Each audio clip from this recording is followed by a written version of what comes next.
As a child, the world tells you that you have much to look forward to as you get older. You can drive, you can drink, you can be independent. As a young adult, you have college, romance, careers. But at a certain point, and particularly for women, the world tells you to fear aging. For example, when in a movie, a 25-year-old female is the romantic interest of a 45-year-old male lead, and we do not find it strange, this shows us that there's a point at which women are limited by ideas of age, where they're seen as less value than their younger colleagues. In 19th century England, women were even more limited by ideas of old age.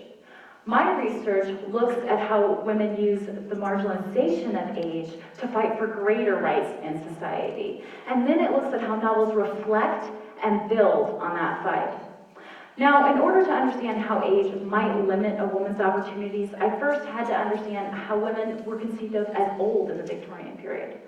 Victorian women were seen as old in two ways. One, if they reached 30 and they hadn't married, they were considered old maids or spinsters. Two, if they passed childbearing years or they experienced menopause. Now, since the two roles for women in Victorian society were marriage and motherhood, if they aged past this, they often were marginalized by society. In fact, even 19th century medical doctors would often call these women like masculine women or children even, and they worried about all the time that they had at their disposal, not taking care of their children and their husbands. Now, these women didn't just sit on the sidelines now that they had some proverbial gray. In fact, because they had fewer responsibilities, they fought for greater rights for women, like the right to vote or go to college. The world that told them that they were less helped them fight for a world in which they could be more.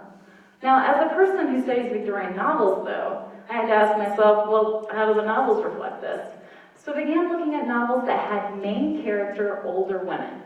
And what I discovered was that the women of the novels were similar to women of society. They acted outside of the expected roles for women, and in so doing, reimagined more possibilities for all Victorian women. For example, Lucy Snow in Charlotte Bronte's Villette takes on the label of old maid, and this allows her to open her own school. Now, this research is important for understanding issues of aging in the past, but it's also important for thinking about issues of aging today.